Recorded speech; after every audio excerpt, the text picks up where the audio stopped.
countdown to blast off. 5, 4, 3, 2, 1.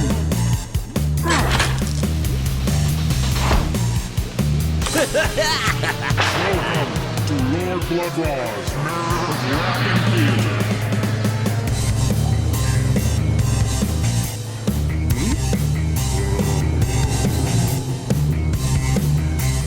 Lord Blood-Rah, good!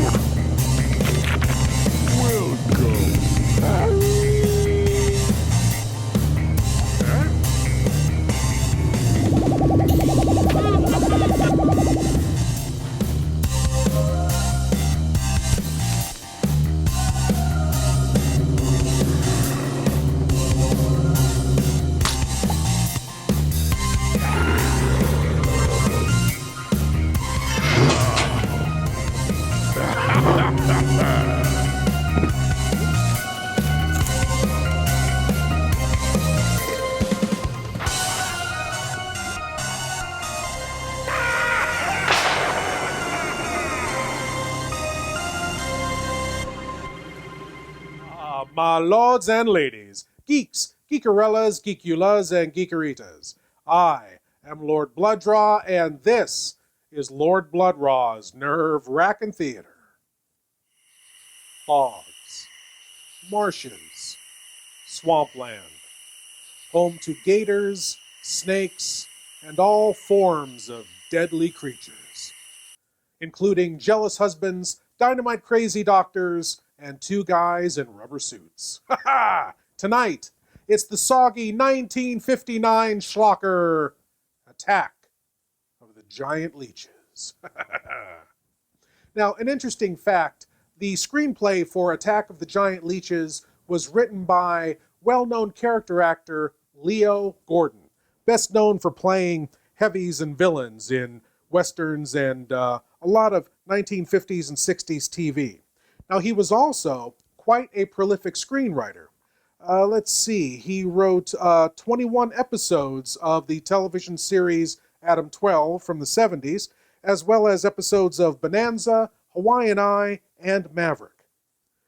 Oh, he also wrote the screenplay for The Wasp Woman, which we have not yet shown here on the Nerve-Wrackin Theater, but I'm sure we will.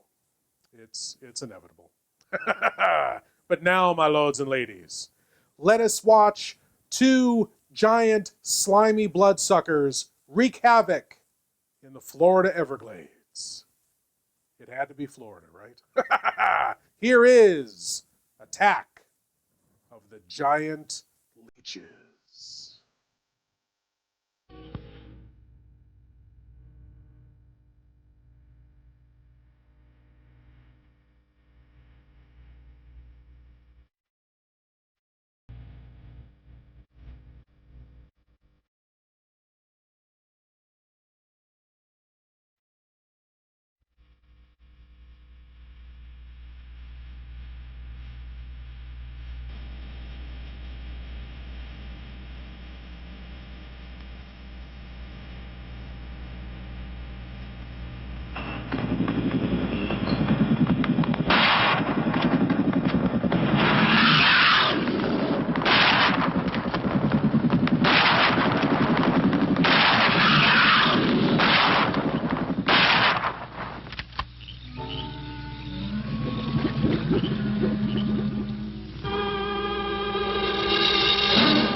Just hold it a second, Lamb.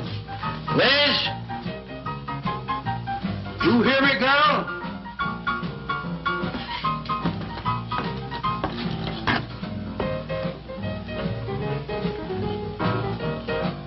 What do you want now?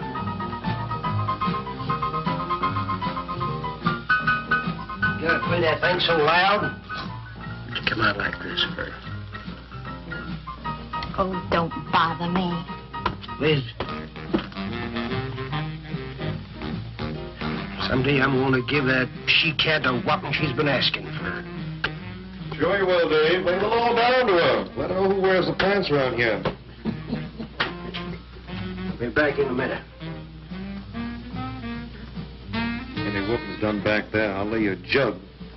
She'll be doing it. Come on now, Lem, and tell us about that thing you killed out there at the swamp, will you? Yeah, Lem, let's hear the rest of that. Like I was saying, I put 5 slugs into that critter before it went under. Doggonest thing I ever seen. Had regular arms on it like a man. Only it was sort of different looking. Had suckers on them. Like one of them octopuses things. Oh, it was plumb off looking. Lem, you sure that critter wasn't pink? No, I told you before it was sort of gray looking. Well, laugh if you want. But that thing weren't nothing nature put out there. Oh, sir. And it weren't no freak gator neither. I've been poaching this country for 40 years, and I ain't never seen nothing like it. Well, too bad you didn't bring it back. Steve Benton probably pay a fair bounty for whatever it was. Bounty? I wouldn't touch that critter for all the money he ever made. And if you seen it, you wouldn't either. You better take it easy on this stuff. You looking kind of peaked. No. I'm gonna clean my otter lines out before morning. Lem, I think that critter's a ghost of one of those otters you've been poaching all these years, coming back to haunt you. Well, if that's so, you fellers will see it right quick yourselves.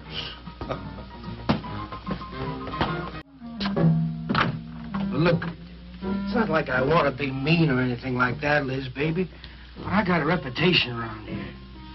These folks have no respect for a man who lets his woman boss him. Well, next thing they know, they'll be laughing at me. And they'll be telling all the rest of the... Won't you please listen to me, Liz, baby? Liz?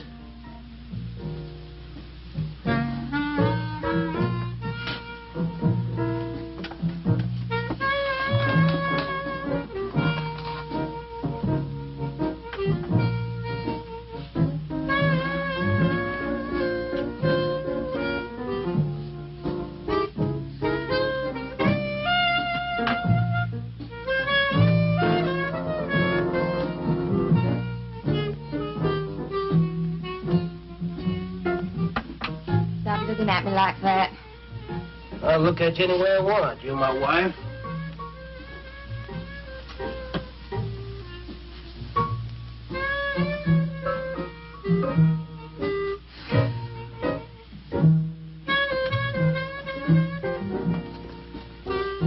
Touch me. Who do you think you're talking to? Don't touch me. You're my wife. I'll touch you any time I feel like it.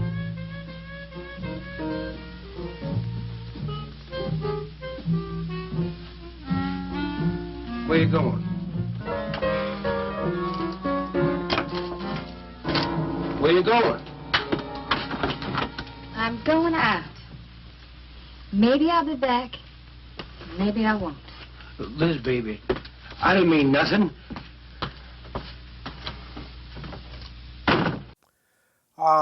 Dave and Liz. Of all the couples in the annals of cinema history, they're certainly one of them.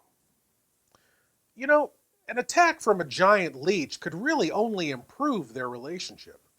I mean, at least then they'd have something in common.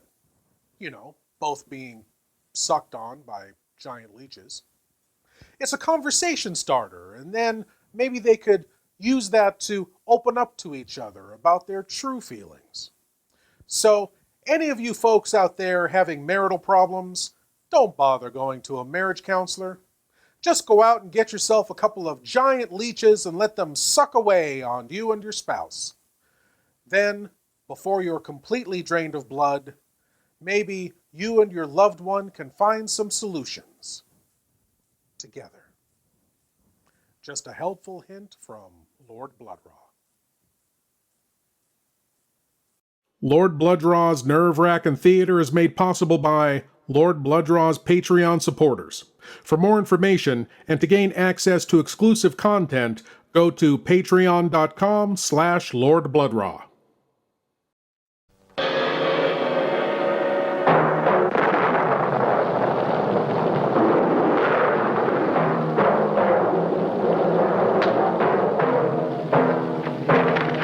Lobo, take the girl to my quarters.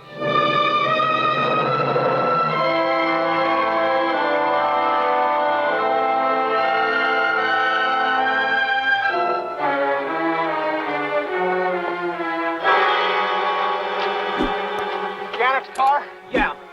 There's not a trace of it.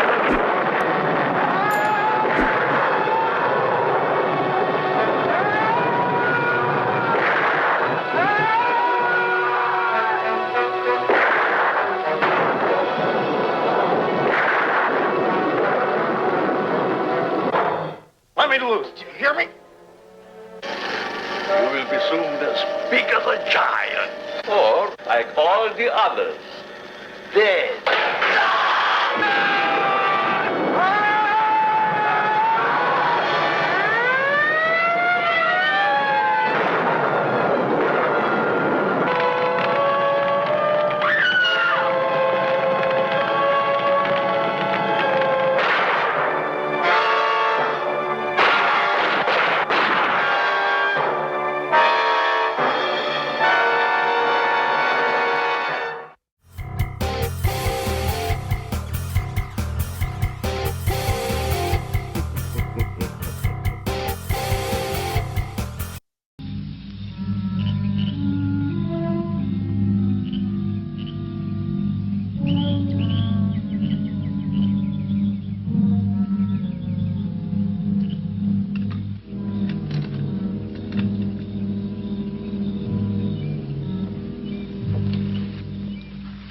Well, there was the young one in that last trap. I had to kill it. Oh, poor thing. Told you you shouldn't have come along.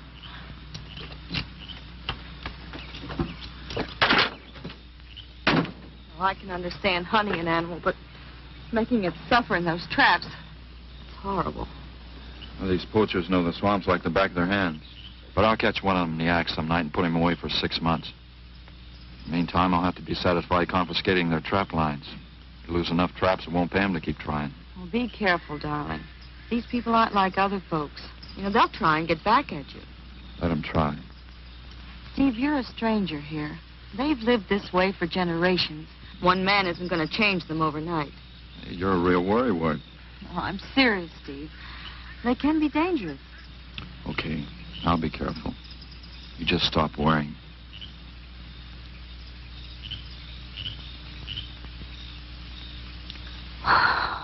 Oh, Steve, I love you.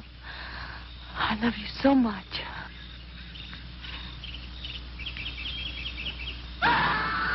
What was that? I don't know. You get in that truck and lock it up.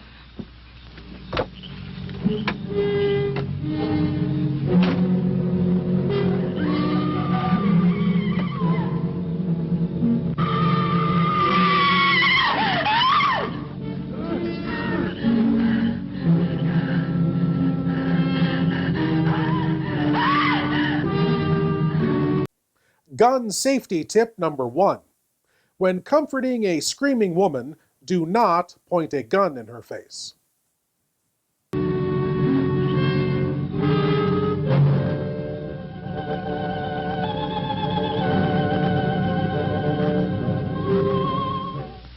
So you see, the octopi uses its suction discs to hold its prey. Now, in itself, the disc will not inflict a wound. Same is true of the squid. Now, both creatures have a parrot-like beak as their primary offensive and defensive weapon. Well, maybe the sheriff was right, Dad. Could be a freak or a malformed alligator. No, I'm afraid it wasn't. Well, where does that leave us, Doc? I wish I knew. You know, I'm beginning to think Lem was telling the truth in Walker's store. He did see something that night. Something that had intelligence enough to seek him out and destroy him later. But Sawyer claims to have killed the thing he saw. Put a half a dozen rifle bullets into it. I've seen that old 4440 used. Nothing could live after being hit with those slugs. Well, conceding the possibility of one such creature, we must also concede the possibility of others. Well, there's one sure way of finding out. Go in and search every backwater, channel, and wet spot in the swamp. If it's there, I'll find it.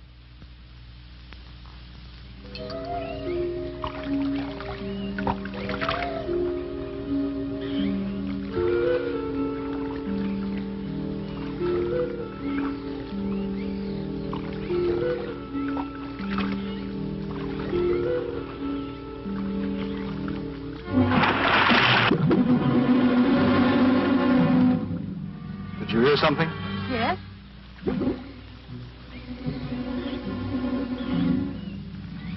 Well, whatever it was, it's not here anymore.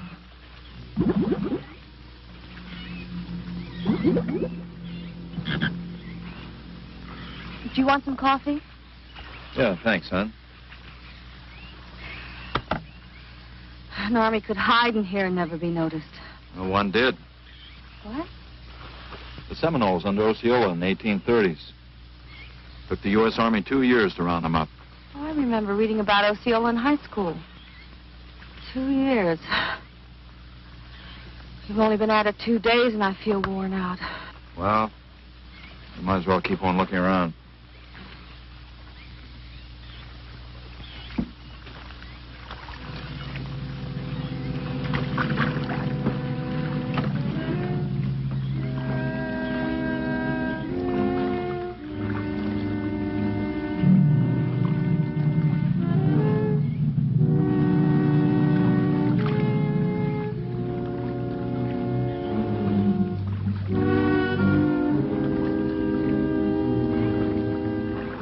Well, I guess we may as well give up for today.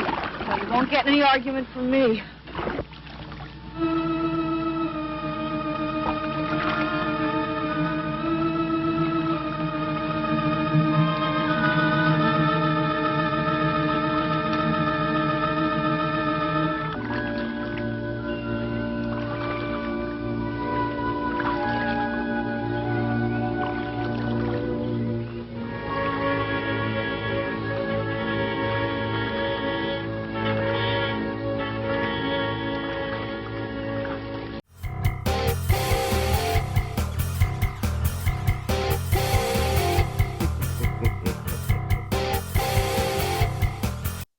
Would you like a personalized, one-of-a-kind video message from Lord Blood-Rah for you or your loved one? Then go to cameo.com/Lord Blood-Rah. Holiday greetings, birthday wishes, shout-outs, and more. Get a personalized video message from Lord Blood-Rah only at cameo.com. The Fury of the Wolfman, a strange and mysterious story packed with intrigue and horror. What was the terrible secret that haunted Walter Mendeninsky and that threw him into a world of violence and terror?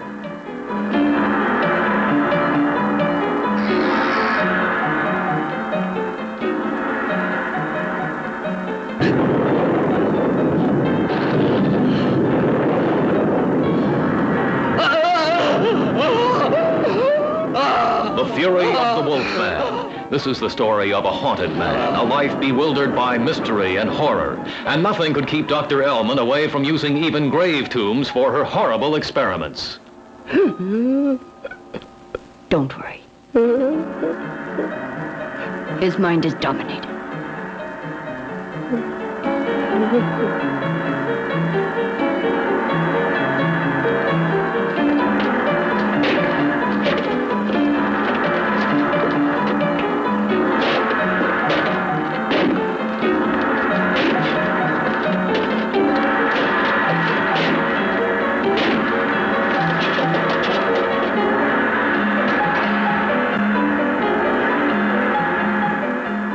And destiny pushed Professor Deninsky into the lives of monstrous freaks. the mysterious world of the beautiful Dr. Ilona Ellman.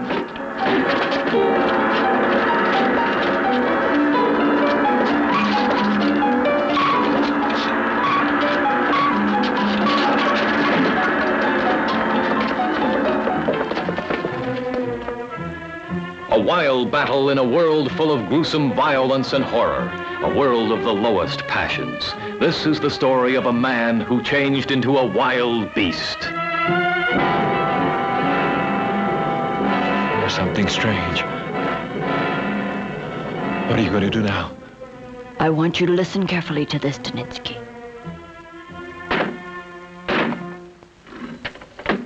This is the drama of a normal human being. A professor of psychology who got involved into mystery and crime, who was wanted by the police, who could not help changing into a furious animal. Only love could make an end to his torture. Don't miss The Fury of the Wolfman. Action, violence, horror, filmed with more realism than you can imagine. The Fury of the Wolfman, a Maxper film production.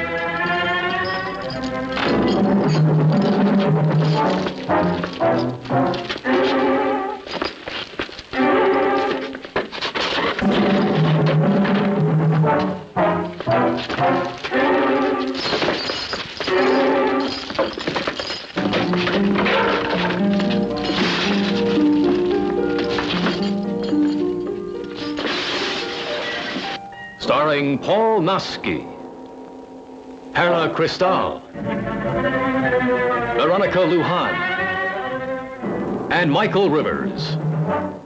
Horror, if there ever was.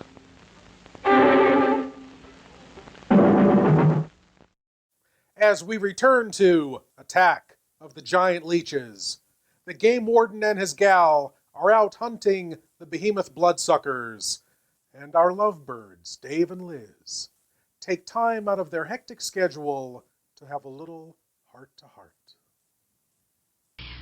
I'm asking you for the last time, Dave Walker. You answer me, you dirty old man! I ain't dirty, Liz, baby. Liz, baby. Liz, honey. Can't you think of anything else to say, stupid? I gotta get this order over to Miss Shovey. She's one of my better customers. Can't keep her waiting. I love you, Liz, baby. Get out. Get out, you fat pig!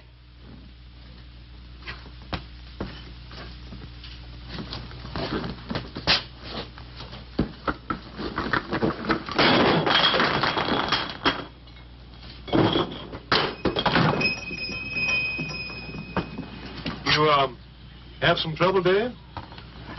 You know women, Cal. Gotta get the hair down every now and then. You sure do know an awful lot about females. I gotta hand it to you. I can't stand here jawing, Cal. Gotta get this order over to Miss Shovey. What's she letting her hair down about this time? Well, ever since Lem got herself killed, she wants me to sell out and move into town. Don't you let her bamboozle you, Dave. You keep her right here in the store. After all, the place wouldn't be the same without you around. Thanks, Cal. I better get going. See you when I get back. Yeah, I'll be around.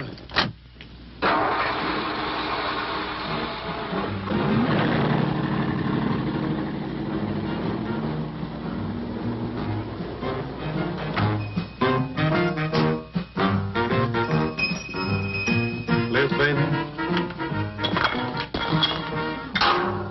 It's Cal, honey.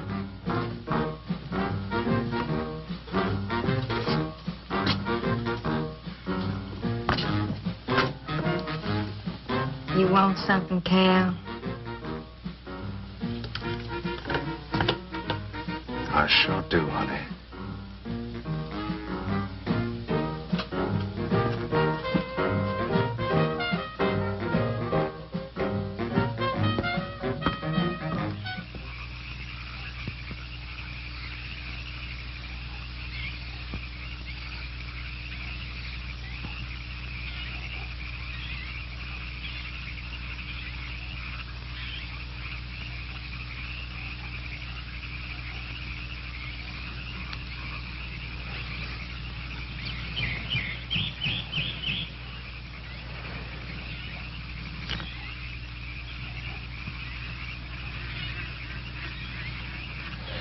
You're some woman, Liz. I reckon I never met a woman like you before.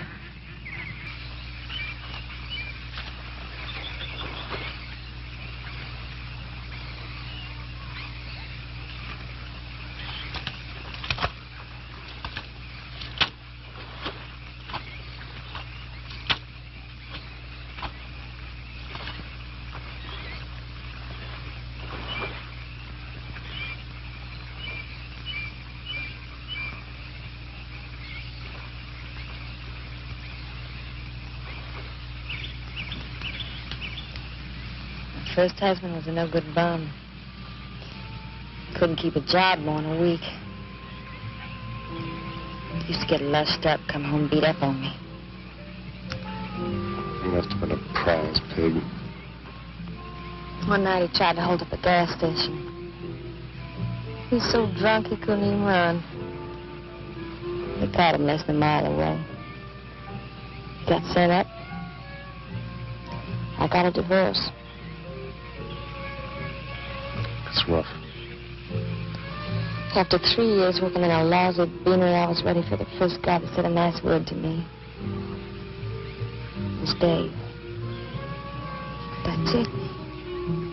I wish it had been me. I'd know how to take care of a woman like you, Liz. Maybe it ain't too late, Cal.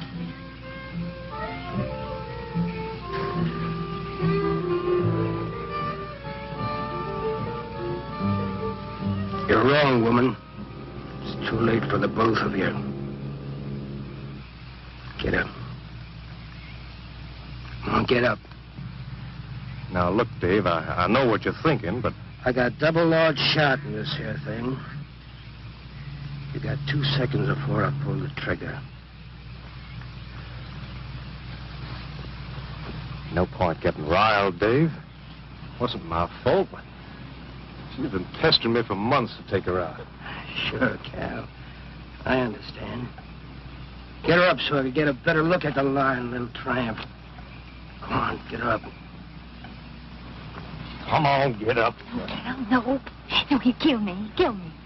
Jumping. When your husband wants to take a look at you.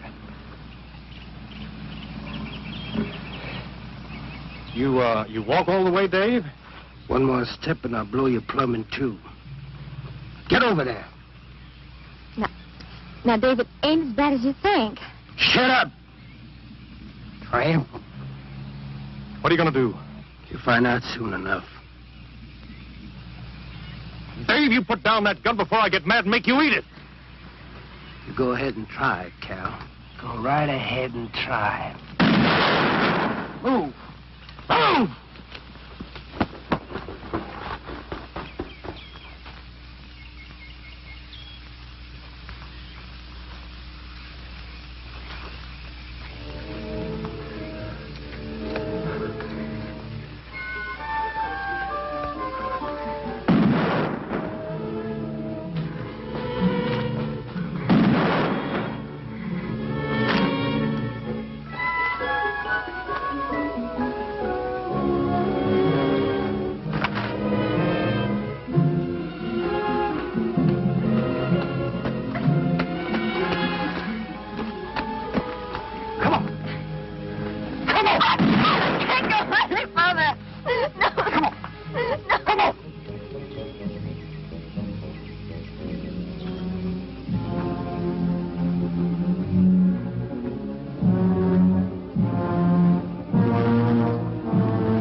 Dave, if anyone's going to drop, it's you.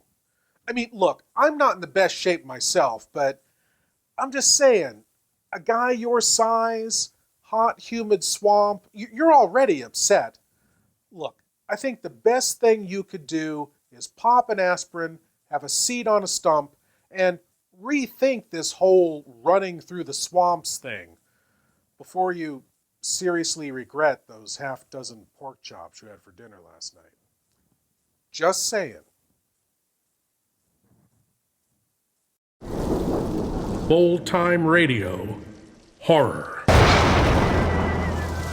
Experience the subtle magic of old-time radio horror every week with Lord Blood-Rah's nerve-wracking auditorium. Chilling audio nightmares from radio classics like Lights Out, The Witch's Tale, Dark Fantasy, and many more. Available on YouTube and most podcast providers. Lord Blood-Rah's nerve-wracking auditorium. Please leave your eyes at the door. You will not need them. Death cell at San Quentin, he foretold the terrible, unimaginable future. I'm gonna kill you, you thick-headed ape. You're gonna die tomorrow.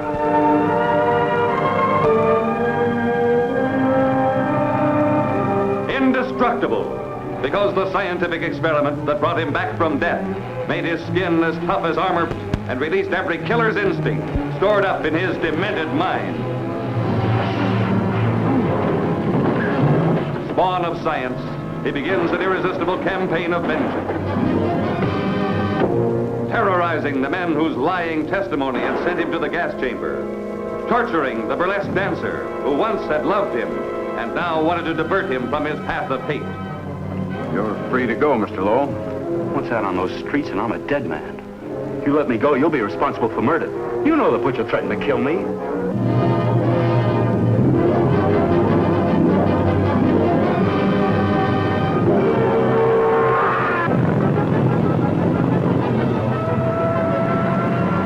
Through the 700 miles of underground drains of the city of Los Angeles that were his hideout, he held a world at bay. Bullets bounced off him. Rockets couldn't halt him. Flamethrowers couldn't destroy him.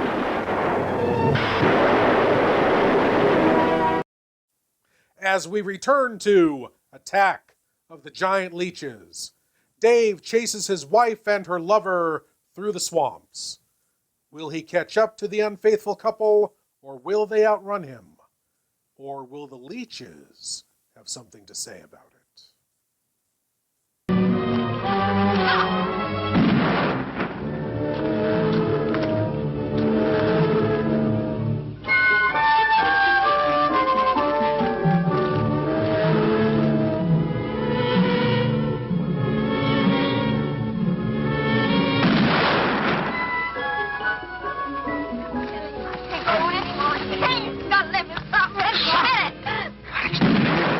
Keep moving like a fool child. I can't go on. Can't.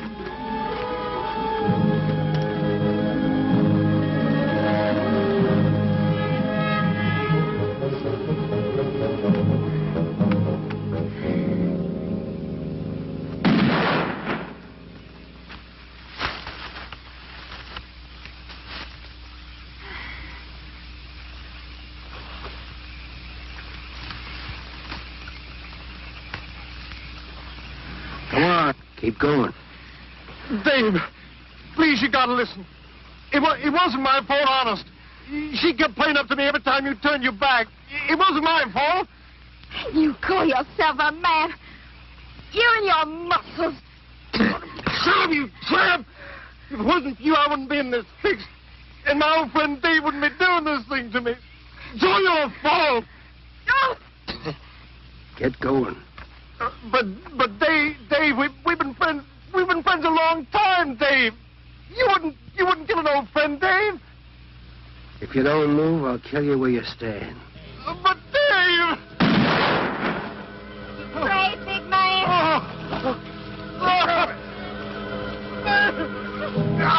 I didn't mean it, Dave. Dave, I didn't mean it. Dave, the kid is out here. Please, Dave. I'm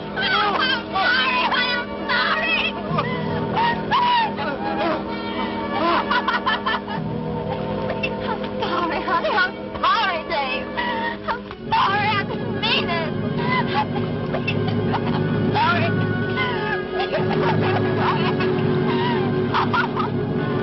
You think you learned enough to stay away from a woman, Cal? Anything, Dave. I'm over to the county. I'll do anything you say, Dave. Anything. All right. Come on out of there. Let me go. My God. Look out! Behind you!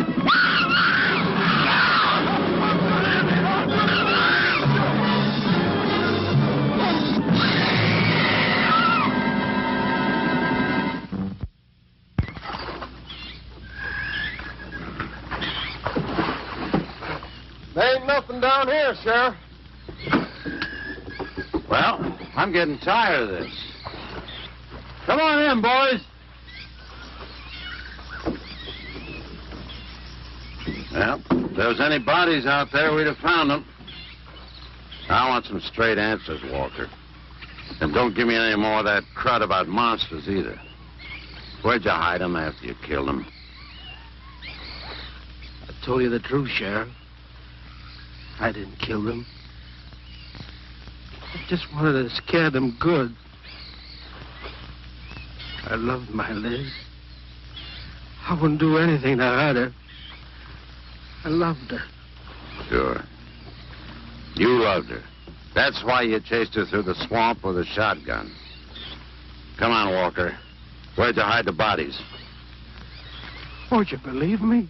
It was some monsters. They... Take him out of here before I lose my temper. My Liz. County pay a reward if someone finds a body, Sheriff? $50. Each? Yeah. You know, I never thought that of old Dave. Of course, everybody knowed that Carl and Liz had a hankering for each other. Everybody but old Dave. Darn fools. Grappling out there in the middle of the water. If them bodies are still in there, you can bet some old bull gator's got them stuffed in his cave under the bank, letting them ripen up for a few days. Yeah, well, what we need now is some long cypress poles to go in there and probe them gator caves. Yeah.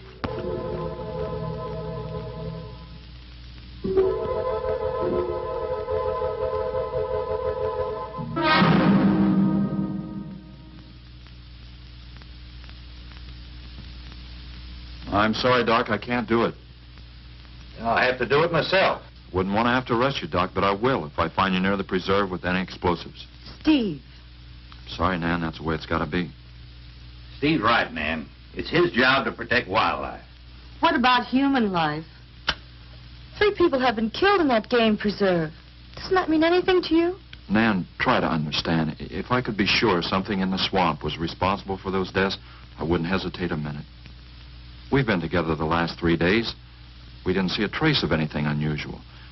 Not so much as a suggestion of any form of life unknown to us.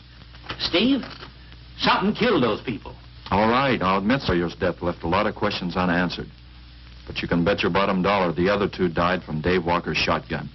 Do you really believe that? Figure it out, Nan. Walker admitted chasing his wife and cow into the swamps after he found them together. He shot them and he tried to place the blame on Sawyer's DTs.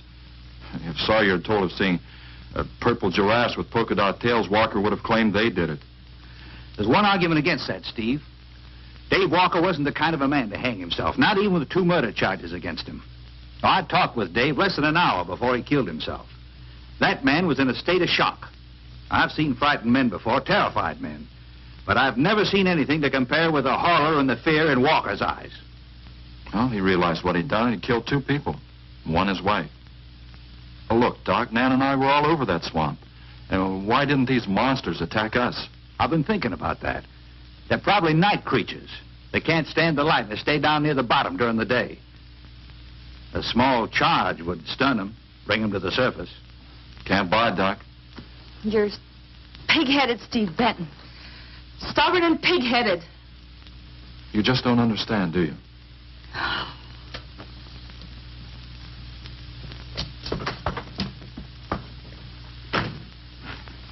Good night, Doc.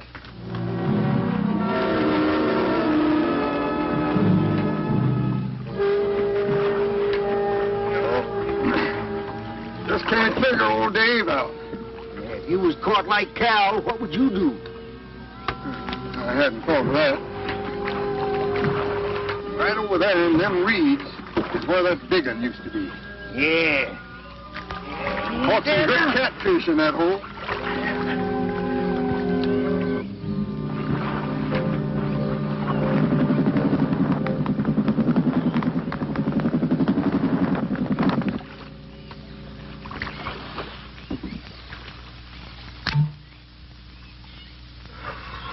Boy, this is sure a hot one.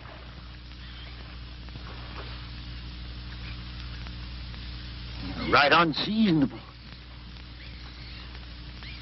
Sure is funny. Huh? Ain't you noticed anything? Oh, what? We've been prodding around here all morning. Ain't run across a single gator. By rights, this pool should be crawling with them. Sure funny. Yeah, that is funny. I don't like the looks of things. Let's call it a day. Well, now, wait a minute. We ain't pulled the gator holes around the bend yet. You do what you want to do, boy. Just get me on dry land, and right quick. All right. Now, ain't no use getting all head up. Let's go. You gotta quit drinking that moonshine. That's why you're so wrinkled and ugly. Oh, we out here. Wild goose chase.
You know something?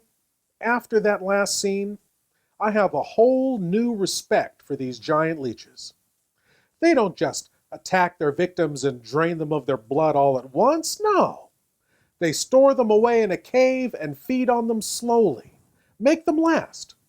They're putting away victims for a rainy day. And I respect that. You know, sure, there seems to be a glut of sleazy, dumb swamp bumpkins right now. But who knows what the future will bring? They're thinking long term. Let this be a lesson to you kids out there. I don't mean you should abduct people and put them in a cave and drain them of their blood. No, I mean you should think about the future. Think long term. Think like a giant leech. Oh. You know, I really got to work on this whole inspirational thing. The Human Duplicators. A fiendish conspiracy by the masters of the galaxy to invade our planet with human-like robots programmed to kill.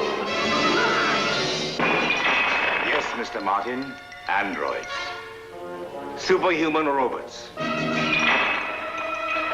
You tremble in horror as this android scientist creates electronic brains and with his monster machine duplicates live human bodies.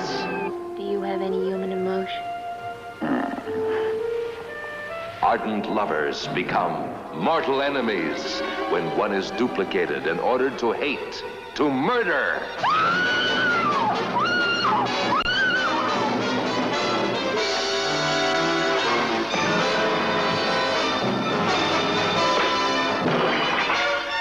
Beware. The person next to you may be a deadly android, a member of this frightening society of robots, geared to destroy you.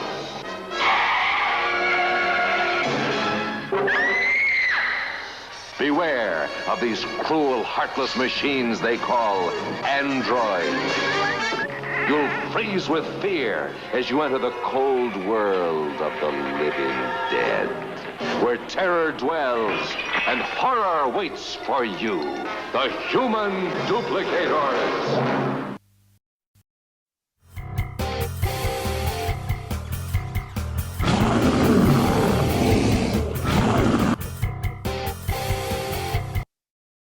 We've been calling, but there's been no answer. Oh, I just got back. What seems to be the trouble? Well, haven't you heard? Old Sam Peters and Porky Reed have disappeared. Come on inside.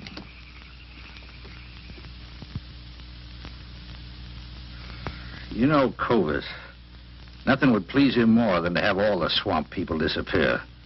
Swamp trash, he calls them. I know. They have about as much regard for him as he has for them. When they're worried enough to go to him, you know something's wrong. Mrs. Reed said the men went searching for Cal and Mrs. Walker's bodies, and they never returned. Clovis says he'll get up a search party if they don't show up in a couple of days. Doc, you and Nan take your car and get as many volunteers as you can. Tell them to meet me at the old wagon road. I'll call Doak Evans and have him bring his dogs. Either they're lost or they've had an accident. I hope to heaven you're right.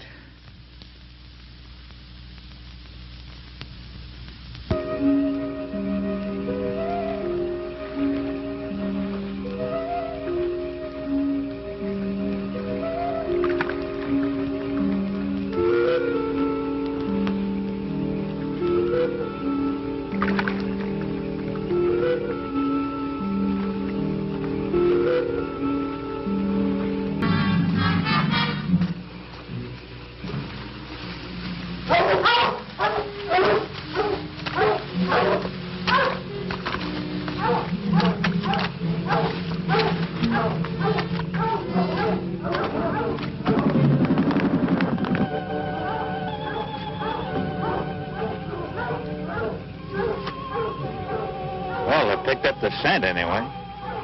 Dad, do you think they'll find them? Only the good Lord can answer that.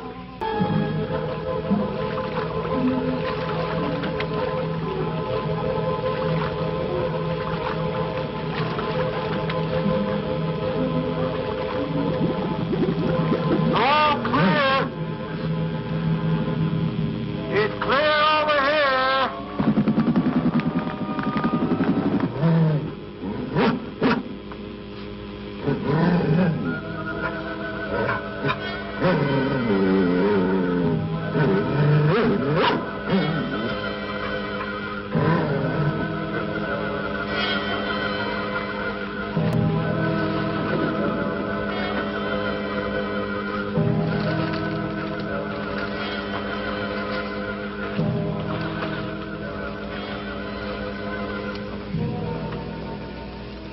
Well, we can't do anything more tonight. Might as well start back. I reckon ain't no use hurrying now, Mr. Benton. Reed and old Sam was alive. They'd let us know with a holler or something. Yeah, it kind of looks that way. You fellas notice anything about this lake? I mean the gators. What about them? They ain't. A piece of water this size usually has maybe 50, 60 big uns around. A whole lot of little ones. It's real unnatural. Well, maybe our torches scared them away. Nothing scares gators. Nothing. Animal or human. Well, we might as well get out of here.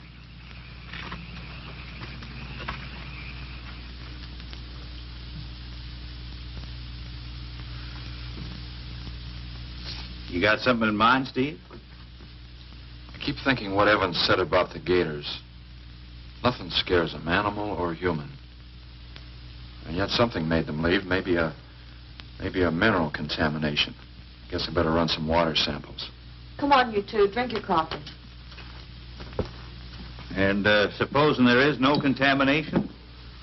Well, then I'll send over to Eastport for a diving rig and go down to look for this monster of yours. No, Steve, don't even joke like that. I'm not joking, Nan. I had some training with an aqua lung while I was in the Navy. But, Steve... Look, there are 2 bodies we know for sure down there. Maybe 4. They've got to be brought up. Wait a minute. There are no alligators in that part of the swamp, right? So? No sign of any fish or snakes? No. Well, what are you getting at, Doc? Well, there goes your argument about setting off a dynamite charge underwater. You'd bring the bodies to the surface. Get it out of your mind, Doc. I'm not using any explosives as long as there's another way. Why must you be such a... Stubborn pighead? Exactly. I'll tell you why. Number 1, there's bound to be some aquarian life in that section, even if the bigger forms have abandoned it. Explosion underwater would destroy every living thing and wreck what nature took years to build up. Number 2, I'm paid to prevent the useless slaughter of wildlife. Number 3, I'd have to get authorization. And to get that authorization, I'd have to come up with a heck of a good reason. Satisfied? Finish up, Dad. I want to go home. Steve, how long will it take to get this diving equipment from Eastport? A couple of days. Why? Oh, nothing. Take care of yourself, Steve.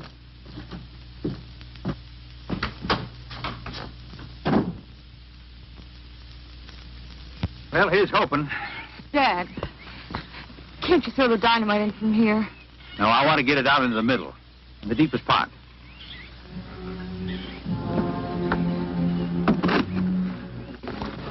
All right.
It should go any minute.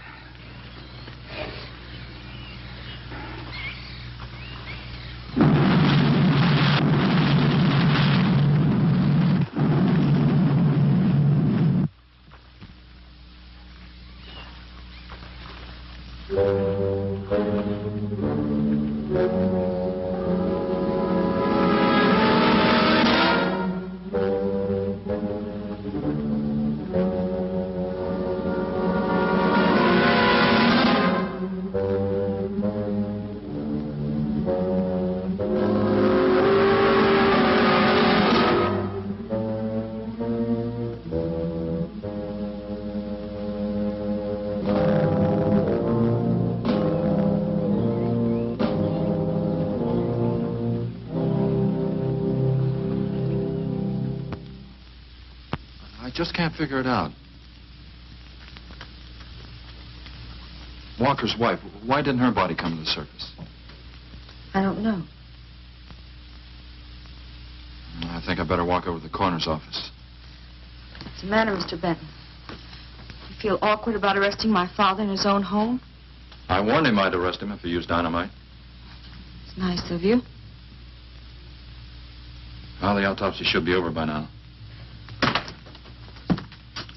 Oh, Steve. I thought you'd be here. I don't like to have to do this, Doctor. Do we have time for a cup of coffee first? Sure. You mind, honey? No, I'll make some sandwiches.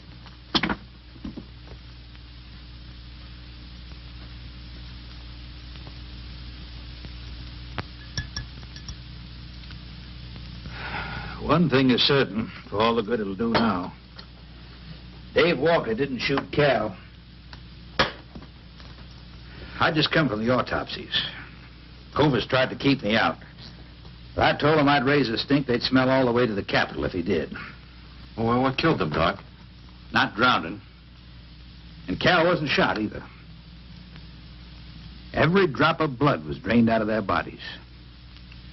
And they had wounds on their throats. Suction wounds. Like a gigantic leech might make. And there's something even more incredible. Now, Cal was supposed to have been killed several days ago. Sam and Reed have been missing a matter of 48 hours. All three of them, as far as we know, were in that lake a minimum of 2 days. Now, I'd stake my reputation as a doctor that Cal hadn't been dead more than 2 or 3 hours when we found him. And the other two less than that. First stage rigor mortis started in during the autopsy. But how could that be, Doc? It's impossible. The coroner will confirm it. Whatever killed him is still in that lake. And it's going to take more than dynamite to get it out. Concussion from those charges would have killed a full-grown whale. That explains how Cal and the others lived after they were supposed to be drowned. What do you mean? Well, this whole region is riddled by caves and caverns cut out by the ocean thousands of years ago. If there are caves above the water, then there must be caves under the water. Go on. Mike and I had a chance to fool around with some frogman equipment captured from the Italian Navy. We sort of prowled through a sunken transport off Salerno. When the ship went down, it trapped some air inside the hull. We'd go down, come up inside the officer's lounge, take off her face mask, and sort of sample some of the bottles floating around. We'd drive the guys crazy trying to figure out how we were getting the stuff. You mean you think that there's an air pocket or a cave underneath the lake? Right, gotta be. How else could those people have lived down there? Not only that, it explains how, whatever it is down there, lived through the concussions. Steve. Liz Walker. She might still be down there. Alive. Right. And the other three would still be alive if you hadn't thrown dynamite into the lake. See? They're still alive. Until...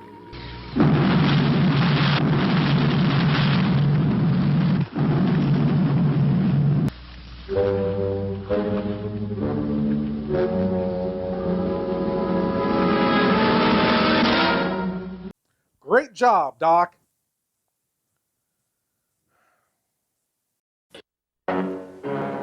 Surgical scientists in every country all over the world are dedicated to the future truth that human life one day might be extended indefinitely by the replacement of defective or worn-out parts. I'm going to try something radical. I don't know if you're going to like it. It doesn't matter as long as you save his hands. From medicine's secret files comes the astounding case of the surgeon who replaced the shattered hands of a maimed pianist with the inhumanly strong hands of a dead killer. You think you understand the human hand? I'll teach you more than you ever thought you knew about. You're not a doctor. You're a monster. A selfish, crazy monster.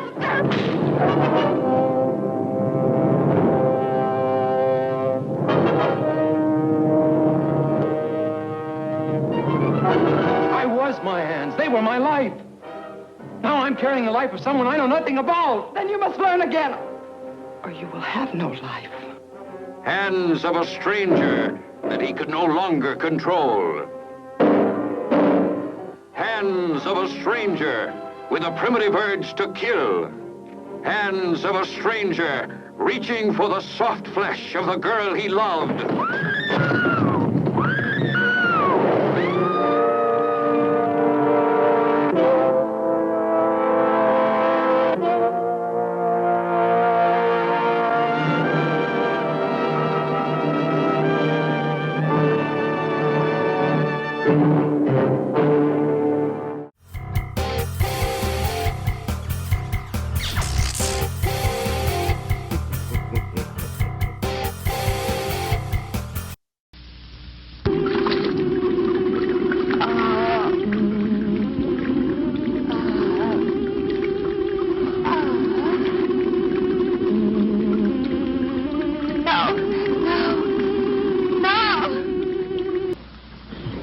you ask me, they ought to have their heads examined.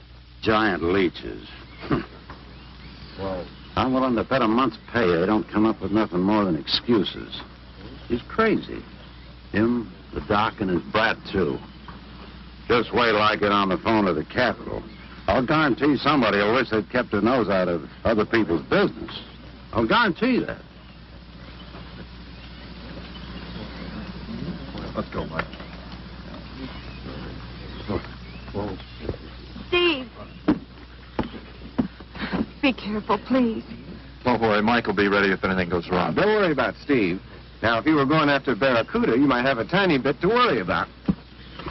Ready, Mike?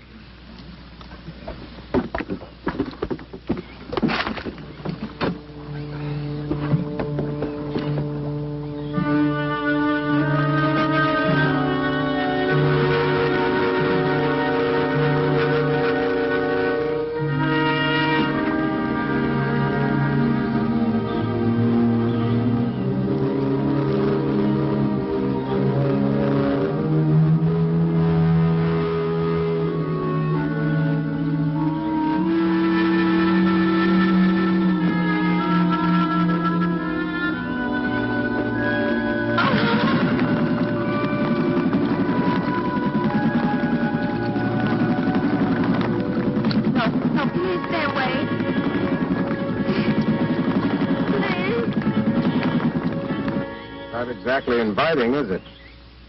That sure isn't. Hold her steady, Mike.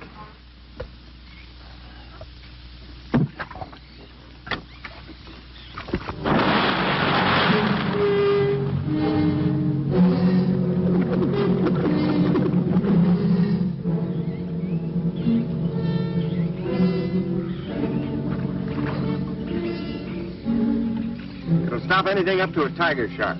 But you got a hit. Misses don't count. Now, anything goes wrong, just yank on the line. I'll be down in a hurry.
Me to go down and finish it off for you, Steve? No, thanks, Mike. I think I hurt her pretty bad. Careful now. Anything hurts 10 times as dangerous.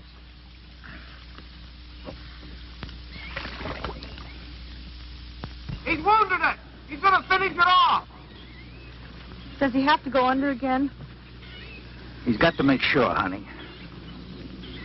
Where could it have come from? I wish I knew. We'll have to make some tests. Maybe the proximity of Cape Canaveral's got something to do with it. The rocket station? Well, they use atomic energy in the first stages of launching. Not all of them have been successful. You think that if some animal life was close by, not close enough to be killed, but close enough to feel the effects of a radioactive energy that... A mutation. A type of gigantism of some common animal. Whatever it is, I hope he's able to bring it up.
have done that?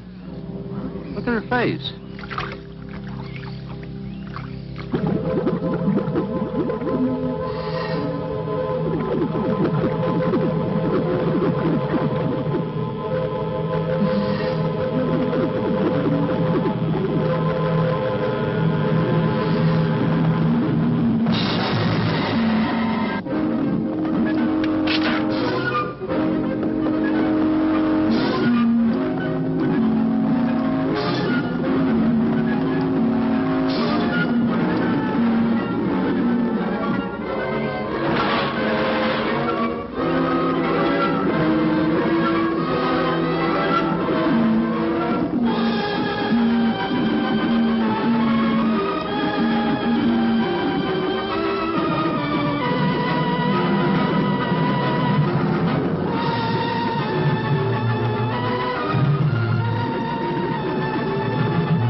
I've been around here for years. I never saw nothing like that before.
There was no sign of them this time.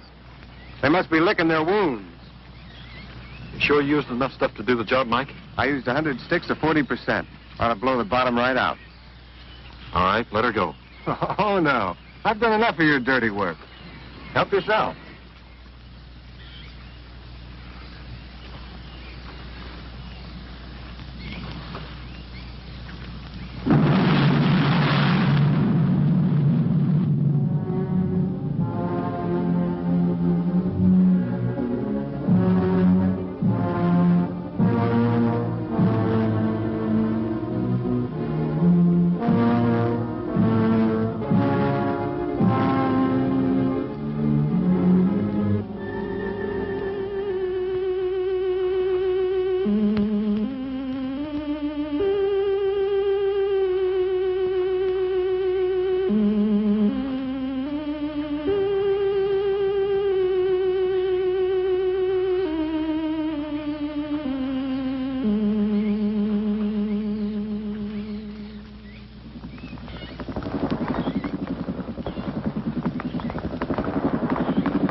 Well, that was a short movie.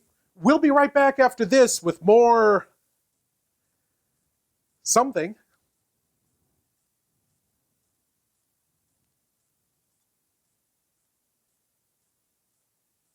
Lord Blood-Rah's Nerve-Wrackin' Theater is made possible by Lord Blood-Rah's Patreon supporters.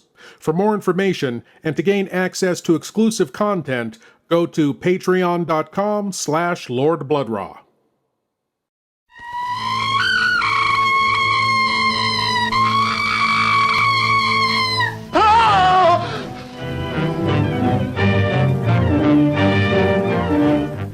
When an animal attacks a human, there's bound to be a lot of noise. But I, as a scientist, take many things into consideration a layman might overlook them. Ever smelled anything like this before? Found it in Don Morton's bathroom. Well, yes. That's the same stuff that's been on every one of the Devil Bat's victims. All 4 of the murdered people had this lotion on them when the Devil Bat struck. Layton, I'm afraid all these murders have affected your mind. Now, my plan is to sit in the garden, and when the killer makes one of those power dives, I'll blast him.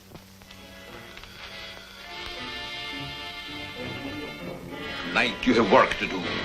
It's time you were on your way.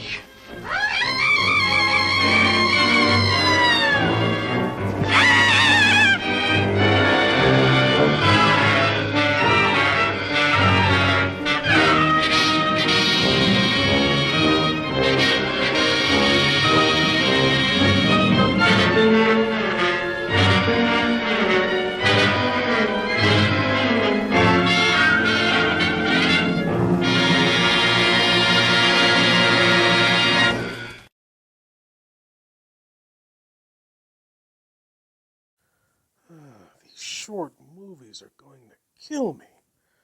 I can't believe Attack of the Giant Leeches was so short. Sure felt long while we were watching it. Okay. I gotta find something to fill the time. Cartoons? Oh, let's see. Superman? No. Betty Boop? No. Popeye? No. No, these are all too short anyway. Old TV episodes. One Step Beyond. Yeah. Science fiction theater. Yeah. Lights Out. Yeah. Oh, wait. What's this?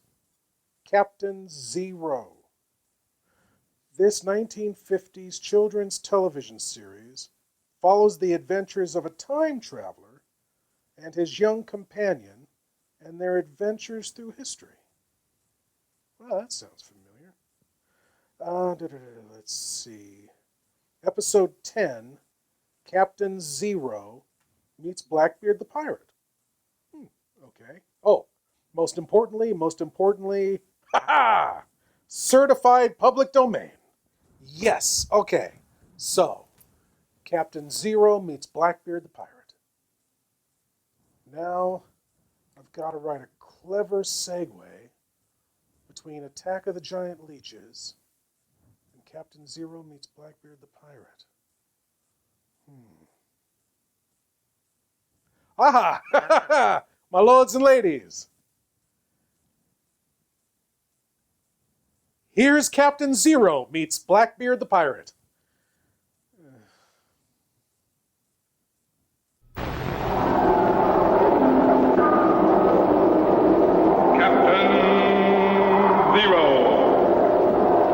Research explorer in time and space.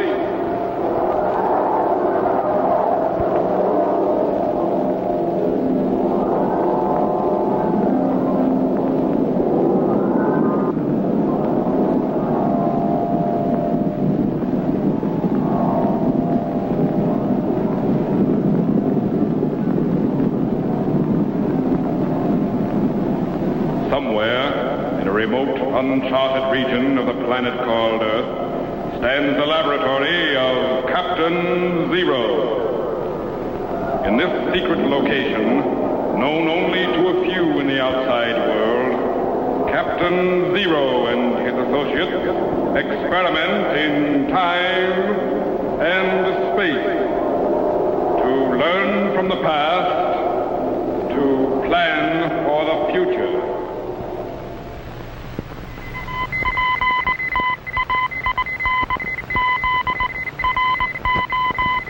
Contact has been established. We now transmit you direct to the laboratory of Captain Zero.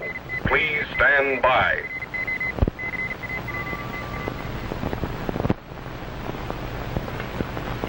Jumping Jupiter! Pieces of 8! What in the world are you talking about?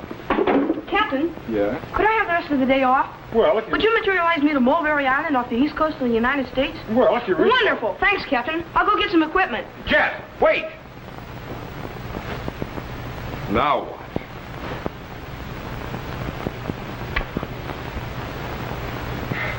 Buried treasure. So that's it.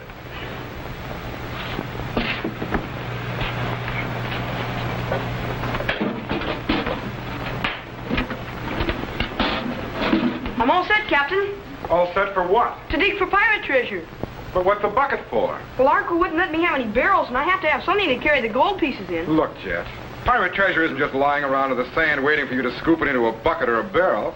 Besides, how do you know there's treasure on Mulberry Island? Look, you've heard of Blackbeard the pirate, haven't you? Yes. Well, in the early part of the 18th century, he operated off the east coast of the United States.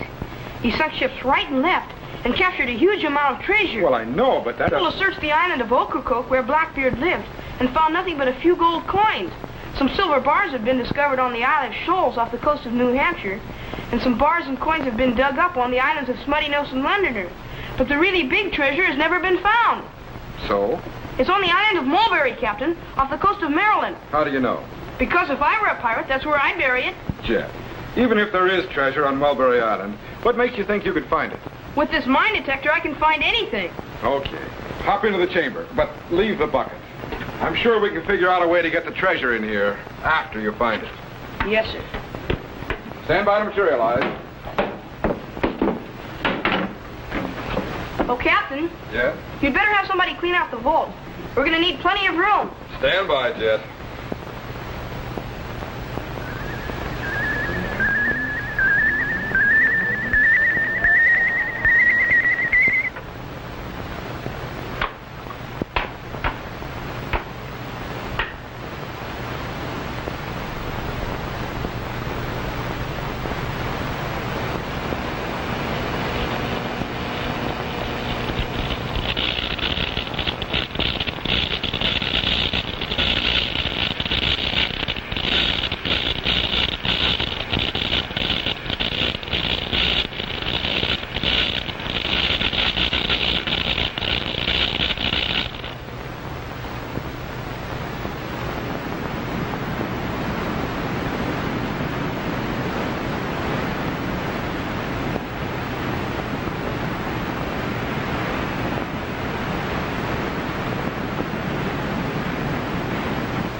Okay, Tetro, let's get back to work on the time machine.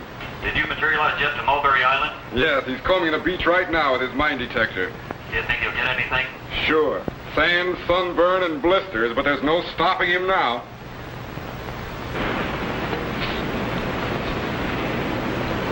No sign of treasure around here either. Might as well get back to the lab.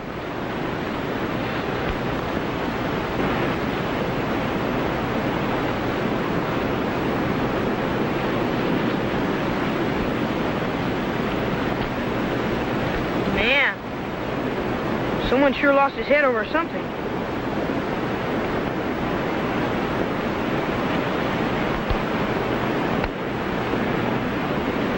Blackbeard's treasure. I must be right near it. Now won't Captain Zero be surprised?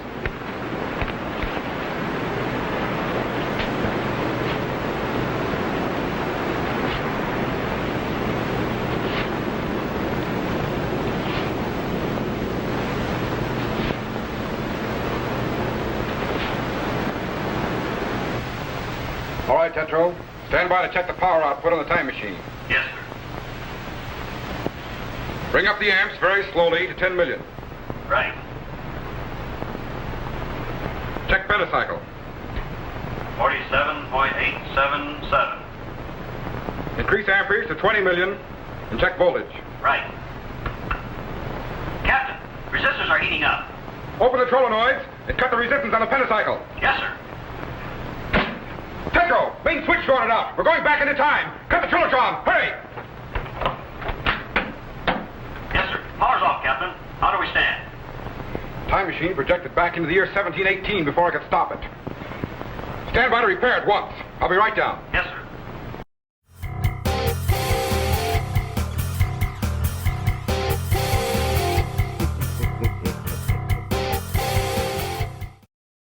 Would you like a personalized, one-of-a-kind video message from Lord Blood-Rah for you or your loved one? Then go to cameo.com/Lord Blood-Rah. Holiday greetings, birthday wishes, shout-outs, and more.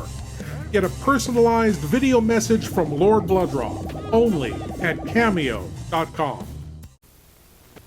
Encounter with the Unknown, narrated by Rod Serling. is one of those rare motion pictures that you will probably never forget. Listen you well to my word. One by land, two by sky. Look to the heptagon, for it is there. 7 times around go the 3 of you. And may your reward be just and true. What could a completely normal man face in the depths of a hollow pit that could drive him insane?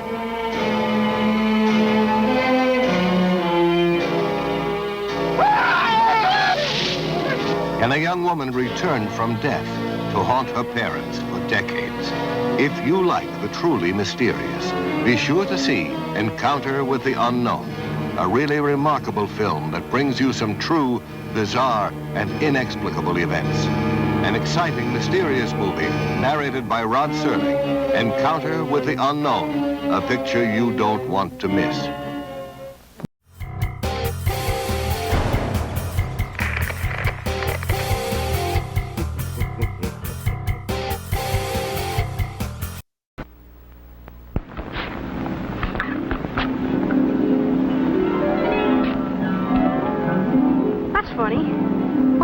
That skull and sword. I put them right here.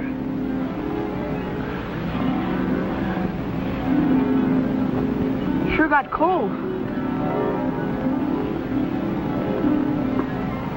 In fact, the whole beach seems to have changed. I guess I just didn't notice things when I first got here.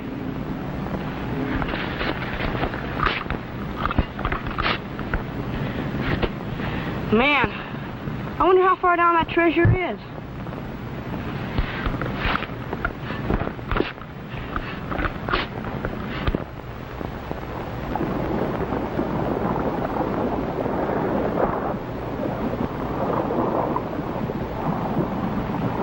December 14, 1718.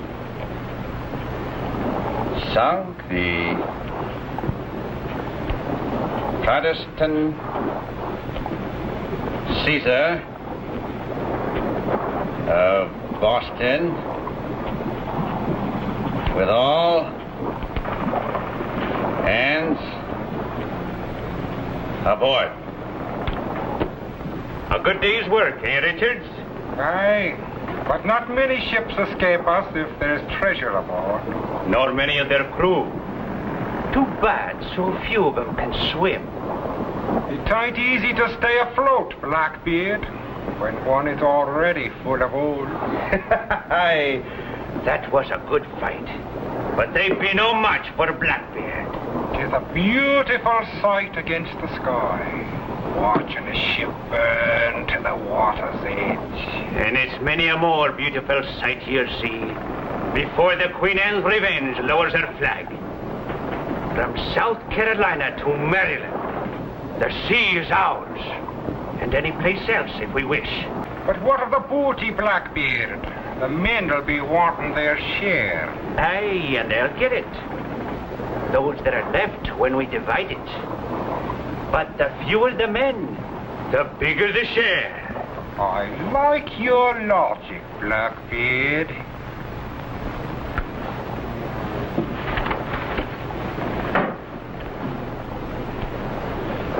What thinks ye of this chest here, Richards?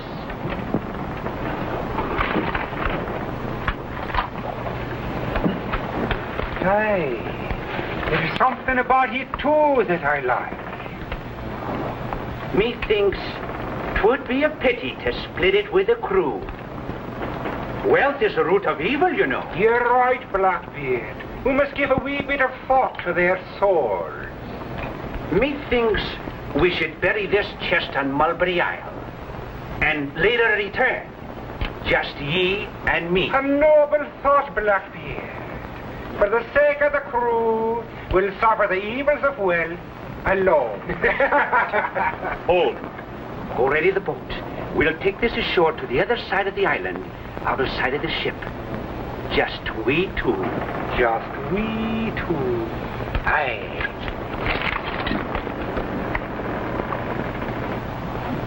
But only one of the two will return.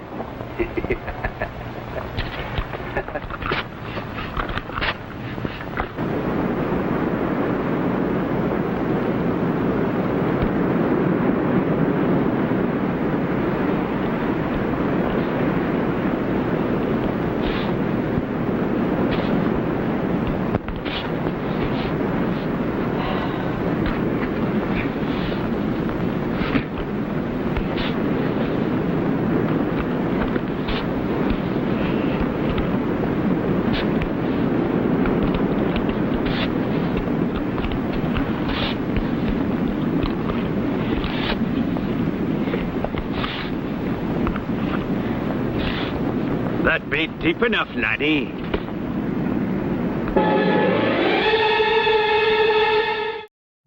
Assume the position and open your minds wide. It's time for your cranial cavity search. Yes, my lords and ladies, the cranial cavity search. Here's a chance for you great geeks out there to prove your geek cred by showing what you know. And tonight's cranial cavity search question is, in the 1960 science fiction classic, The Time Machine, the character H. George Wells travels to the far-flung future where he finds the simple, childlike people who live above the ground being hunted by the savage, cannibalistic Morlocks who live below ground. What was the name of the race of people who lived above ground in The Time Machine? A, the humanoids. B, the Trogs. C, the Eloi. Or D, the people. And now, my lords and ladies, to confound your concentration on the question, here are a few commercials.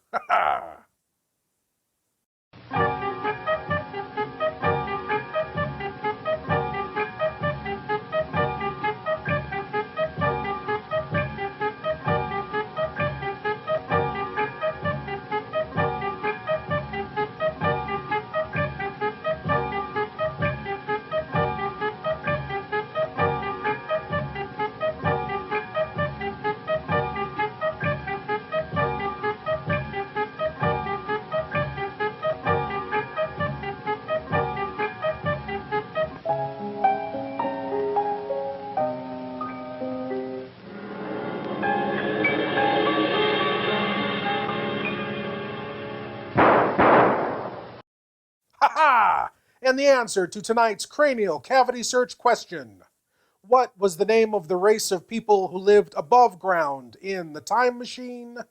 It was C, the Eloi. By the year 802701, the human race had split into two species. The Morlocks moved underground, becoming animalistic cannibals, living to serve the machines that made life underground possible, while the Eloi lived above ground in a land that had become a near paradise, other than the whole being hunted by Morlocks thing. But now, my lords and ladies, we return to Captain Zero as our young friend Jet faces the evil Blackbeard, the pirate.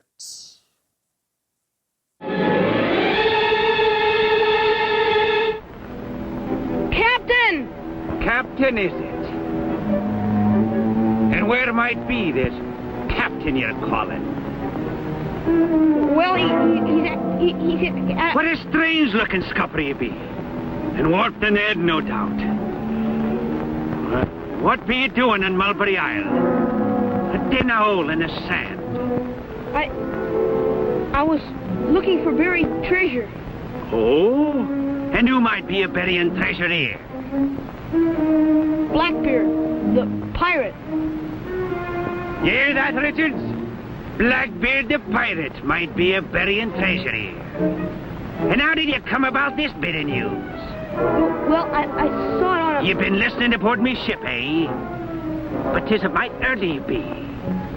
The treasure's no yet been put to rest. But... Think no more on it, laddie. The hole you've dug will no go to waste. What do you mean? Many a man's found a watery grave because of that gold. And I don't mind adding a boy to the lot. But who are you? As if you didn't know. Blackbeard's the name, laddie. Captain Blackbeard. No. It can't be. Wait. The time machine. Captain Zero was working on it. Something must have gone wrong. I'm back in time. Captain! Captain! No use to call, laddie. Your ship's nowhere in sight. Lower the box, Richards.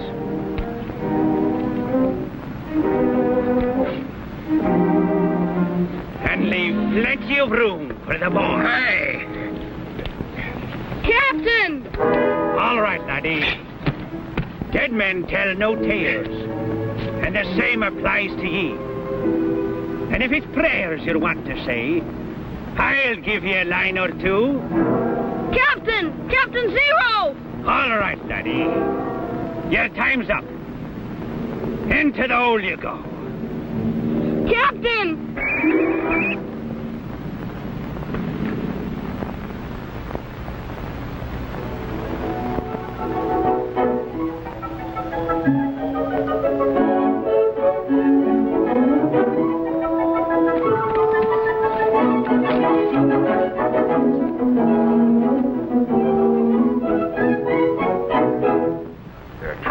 From electrical impulses beginning to materialize. Coming in. They're in. Captain! Avast, you lubbers! Where am I? What trickery is this? Where's me island and me treasure? Drop your sword, Blackbeard. Shoot it out of his hand, Captain Zero. Oh, Captain Zero, is it? So this be your Captain Zero, eh? Drop your sword, I said. In a pig's eye.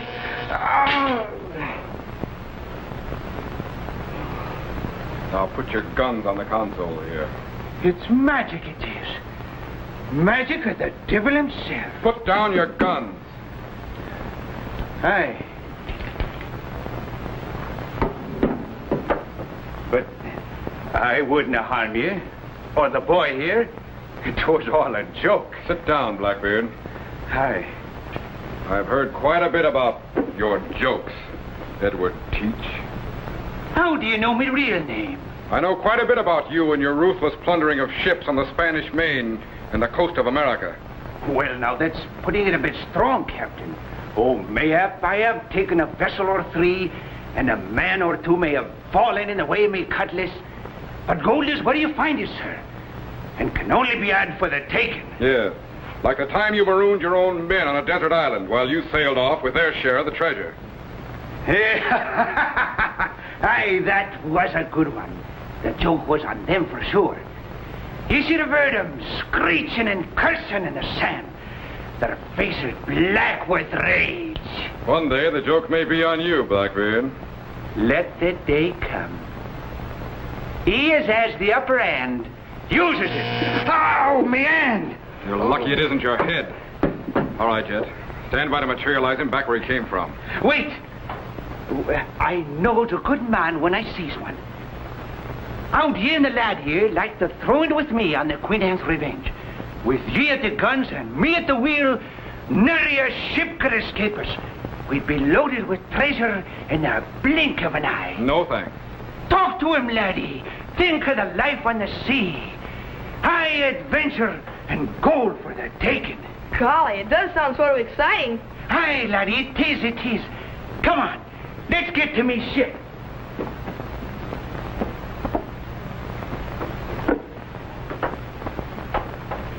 What have you done to me, Zero? Which way out of this blinking hole? Just get into the chamber there. Into the chamber? You'll be all right. Get in. I know when I'm licked, Captain Zero. You've got the upper hand. It's a pleasure I've had to be known you, laddie, to be sure. I meant you no harm.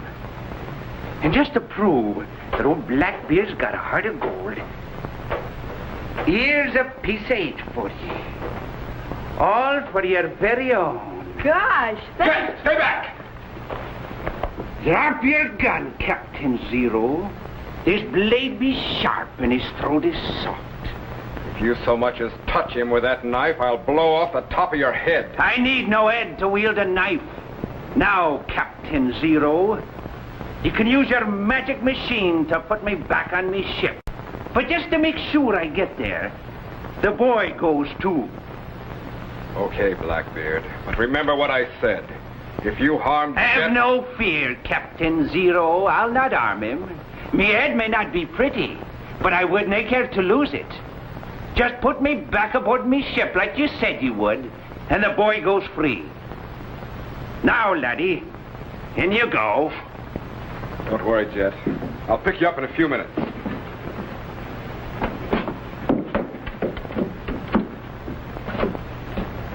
All right, Captain Zero. The poop deck, if you please.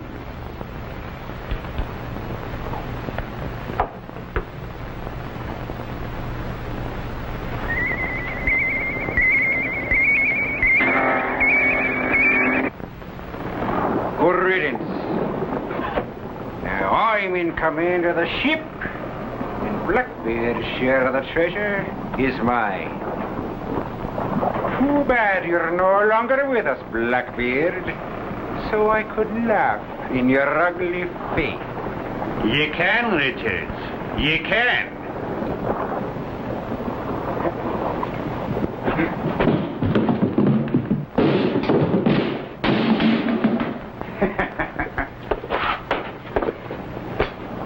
I don't know how he does it, laddie. Zero and his magic machine. But we're here, safe on me ship. Yeah. Well, it's been a pleasure knowing you, Mr. Blackbeard. I guess I'll be leaving you now. Aye, laddie, but not the way you think. And if he starts to disappear on me, I'll scuttle your skeepers. Do you hear that, Captain Zero? You didn't frighten me with your black magic. It isn't black magic, it's science. Science is it? When a man's here, suddenly he's there, and he's here again. But you don't understand. I understand, all right. You thought to steal me treasure with your magic. But you made a mistake. And I caught you. Now you'll walk the plank. Petro, reverse polarity on the chamber units and stand by for a fast materialization. Yes, sir.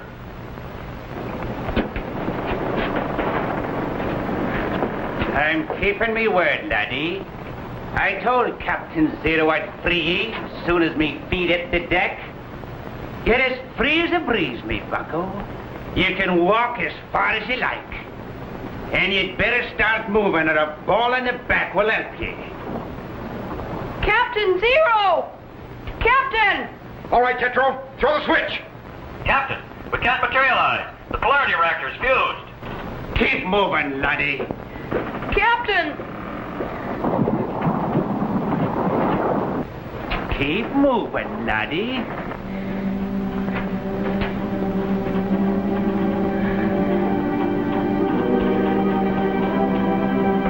Captain!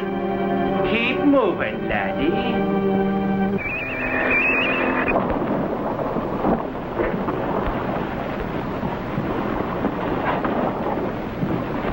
Zero. He did it again.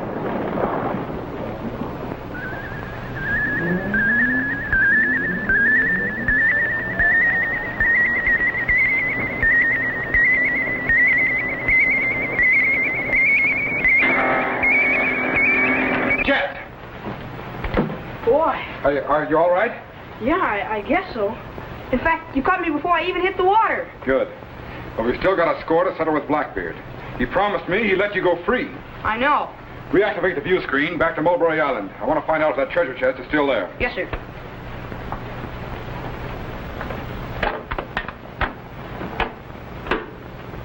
There it is, Captain. Stand by to materialize. Okay, throw the switch.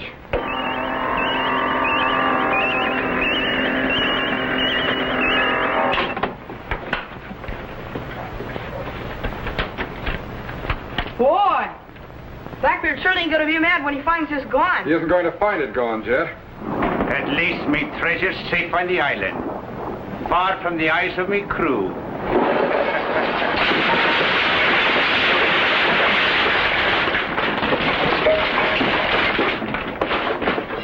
Me treasure!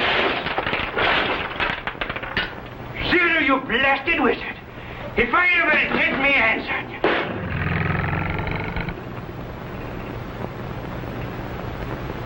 On the other hand, Captain Zero, suppose we let bygones be bygones.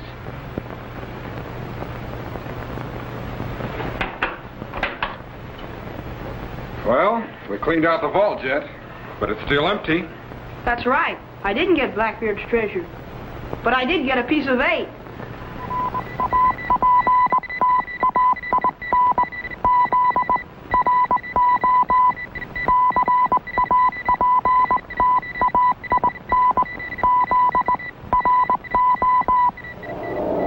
Be sure to be standing by when we again transmit you to this remote location on the planet Earth, where Captain Zero and his associates will conduct another experiment in time and space.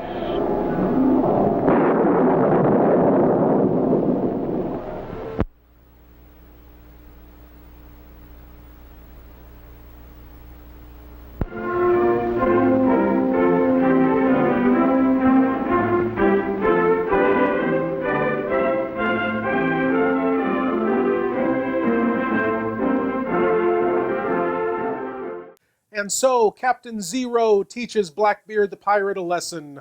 The giant leeches are dead. And old Doc Grayson got away with murder. No, it bugs me, you know. They were still alive down there in that cave. Not very comfortable or happy, but they were still alive. Until old Doc Dynamite threw those sticks and then blew up the bottom of the... I know. I'm overthinking this whole thing. I know. Well, what are you going to do? There is no justice. Well, my lords and ladies, I want to thank you all for watching, and I want to invite you all back again next week when we'll do whatever this is all over again. As always, I am Lord Blood-Rah saying, geek out.